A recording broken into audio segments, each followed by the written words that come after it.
El siguiente ponente que nos acompaña es el doctor Stanislao Nistal Villán, profesor de Microbiología y Virología en la Facultad de Farmacia de la Universidad CEU San Pablo. Bueno, pues muchísimas gracias por la invitación. Es para mí un honor participar en una actividad para estudiantes en lo que fue también mi alma mater, la Universidad de Salamanca, y bueno, pues también de la compañía, con la compañía que tenemos hoy, con la que participo de mi mentor principal y con mi mentora también, por decirlo, con Adolfo y con Ana, que fueron de gran ayuda y la siguen siendo en estos momentos. La charla que yo tengo no está tanto basada en el desarrollo de una vacuna que nuestro laboratorio haya desarrollado, sino en las bases que controlan una de las vacunas más adelantadas en estos momentos, que nos ha llegado pues, y nos ha servido para estar inmunizados la mayor parte de las personas, que son las vacunas de ARN mensajero, ¿no? Y en base a lo que yo he trabajado durante muchos años, que es el estudio de la inmunidad innata y lo que ha supuesto el desarrollo de estas vacunas en base a la inmunidad innata. Entonces, en este sentido, pues lo primero que quería decir es que, pues, como todos sabemos, las vacunas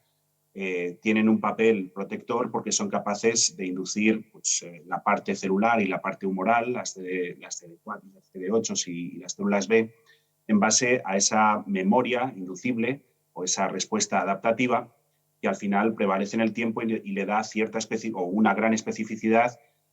con el paso de los años, que se mantiene y que bueno, pues, es muy fiable a la hora de protegernos de distintas enfermedades que podamos tener a lo largo de nuestras vidas. Sin embargo, una parte fundamental de esas vacunas radica en la detección inicial de esos patógenos que nos van a infectar o de las vacunas que van a estimular nuestra respuesta inmune adaptativa.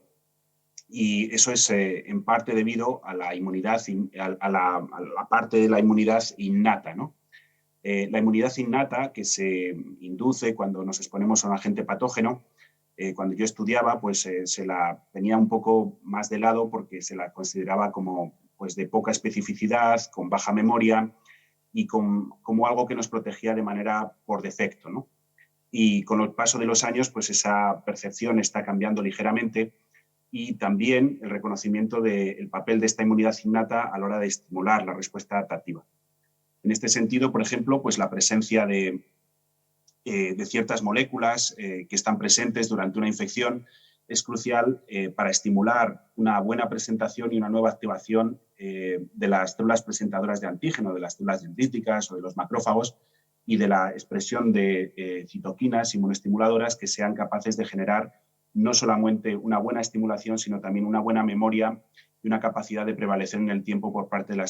los linfocitos T y de los linfocitos B. Sin embargo, pues, ¿cómo se induce esa inmunidad innata?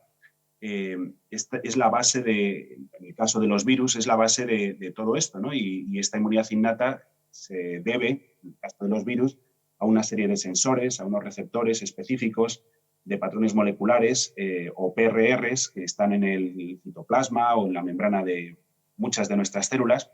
Y en concreto, en el caso de los virus, pues hay una serie de sensores, una serie de PRRs que son citoplásmicos, que, entre otras funciones, tienen la capacidad de detectar ARN, ¿no? ARN de doble cadena o ARN de doble cadena con una longitud mayor o menor y con algunas modificaciones.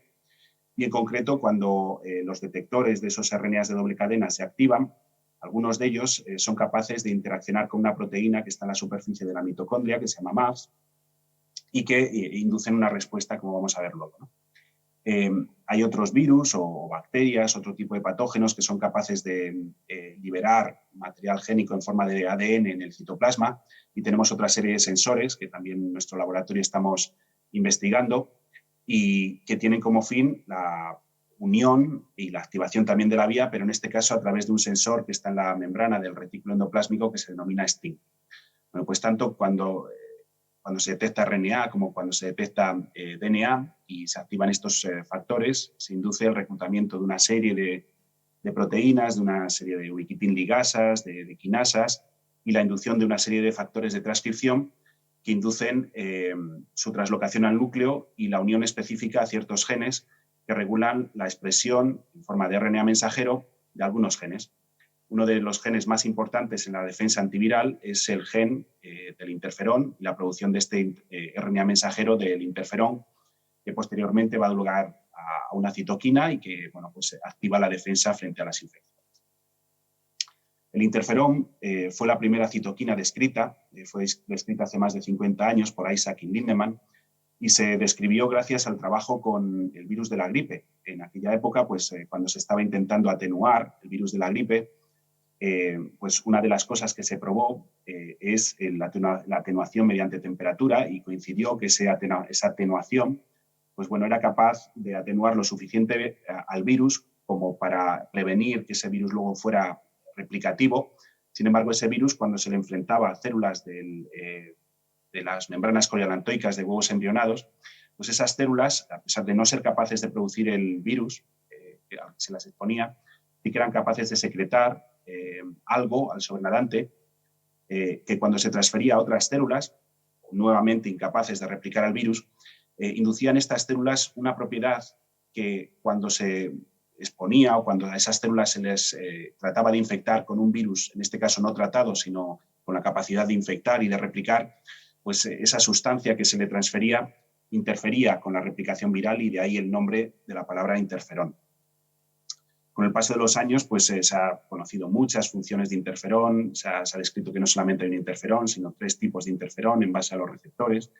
y no solamente se ha caracterizado esta vía de inducción de la producción de interferón, sino otra que es muy importante, que es la de señalización de interferón. Cuando el interferón se expresa, se une a un receptor específico, que es el interferón alfa, que induce otra cascada de señalización distinta y la expresión de cientos de genes. Y también se ha conocido, se ha descrito, que no solamente se induce interferón en respuesta a una infección viral, sino también una serie de proteínas que participan tanto en lo que es la detección como en la defensa de esta célula que está infectada, así como la expresión de algunas citoquinas y quimioquinas que son fundamentales en la inducción de la inflamación y la inducción de la respuesta inmune posterior a esta infección. De la misma manera, también en la cascada de señalización se inducen una serie de factores, de proteínas o de genes que hacen a esas células que reciben esa señal pues altamente refractarias a la infección. Cuando estamos hablando de la defensa frente a las infecciones, no solamente el interferón es un factor que induce esa defensa antiviral, sino que tenemos una batería de mecanismos que participan en esa defensa, y estos mecanismos se inducen no solamente mediante la detección de material génico, sino también por la activación de algunos complejos ribonucleocomplejos que son capaces de ser detectados por algunos factores celulares, algunas proteínas que inducen la degradación específica de esos factores víricos y bueno, pues, la defensa frente a la infección. Y tenemos también otra serie de proteínas, de sensores, que no detectan el virus o no detectan características del virus para inducir interferón, sino para ejercer otras funciones.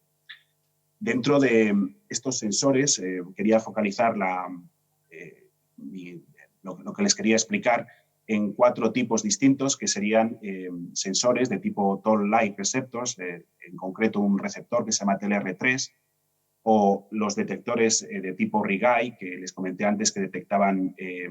tanto RIG-I como MD5 detectan RNA de doble cadena, pero también hay otros sensores como la proteína PKR o la sintasa oligoadenilata o sintetasa, que son capaces de hacer otras funciones. En el caso de PKR, es una proteína que cuando se une a RNA de doble cadena induce una cascada de señalización que fosforila uno de los factores esenciales para el inicio de la traducción de la producción de proteínas en la célula.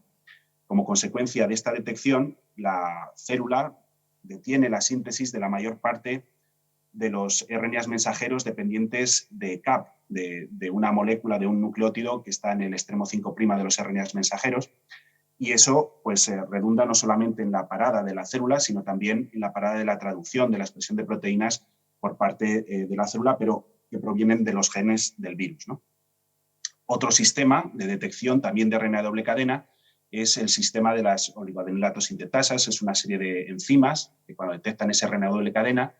son capaces de producir un mensajero secundario, que son unos oligoadenilatos que se unen a una enzima que se llama RNasa-L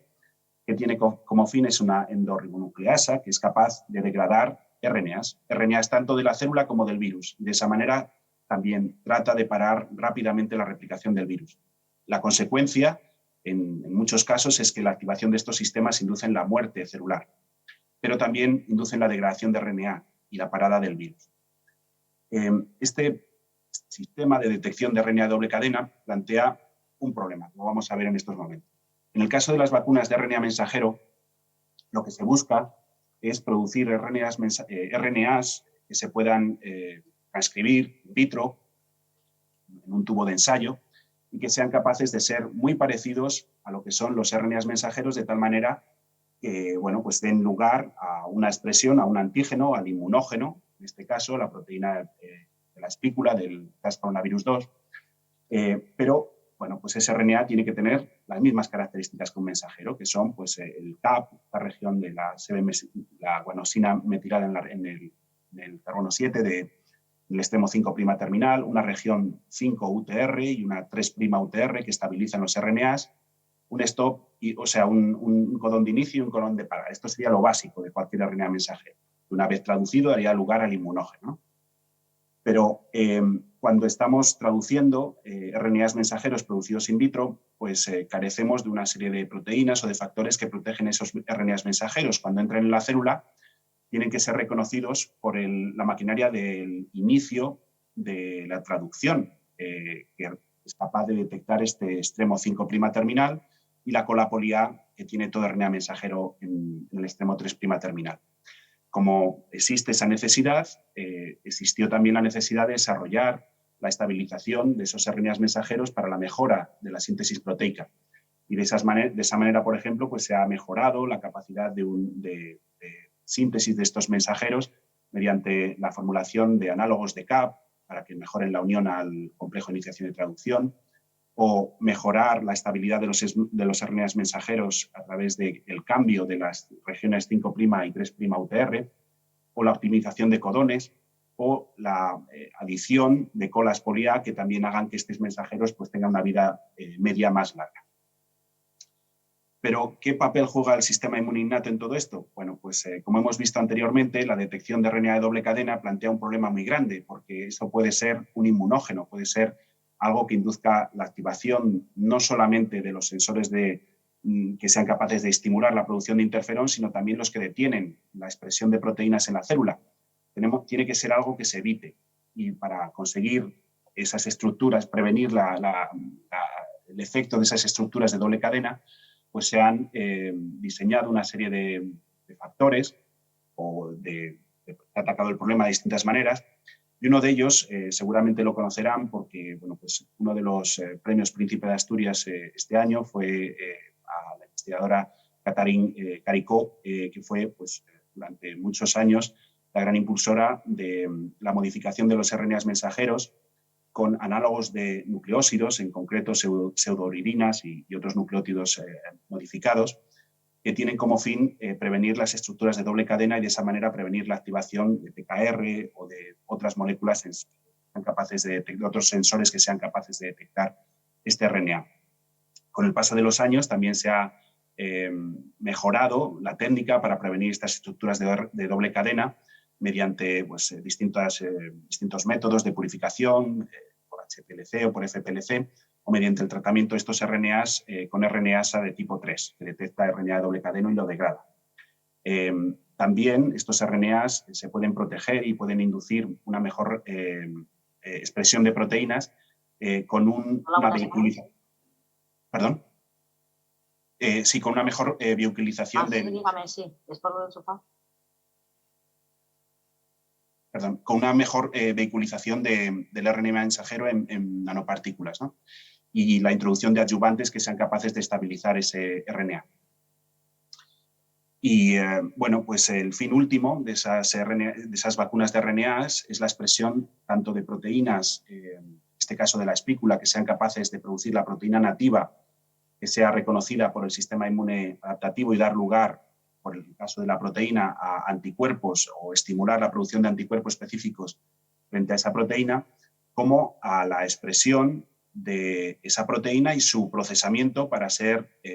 presentada para que los epítopos resultantes del procesamiento de esa proteína sean presentados en los complejos mayores de histocompatibilidad y den lugar a la activación de células T y de células CD8 y CD4, ¿no? Y esto se consigue pues, evitando esas estructuras de doble cadena mediante las pseudouridines que comentaba anteriormente y también mediante la vehiculización correcta de estos RNAs y la adición de adyuvantes que sean capaces de estimular a estas células sin la inducción de la apoptosis o sin la inducción de la degradación de RNA. Si tuviésemos un RNA cualquiera, un RNA mensajero transcrito y no modificado, lo que conseguiríamos es la detección de todos esos sensores que comentaba anteriormente, la inducción de una respuesta muy buena, pero también eventualmente el efecto deleterio de esta inducción a través de PKR o de oligodenoletosintetasa y la muerte de esta célula y la reducción de esa inmunogenicidad, ¿no? Y nada, eso era todo lo que les quería contar hoy y nada, les agradezco nuevamente la invitación y quedo abierto a las preguntas que puedan tener más tarde. Muchas gracias.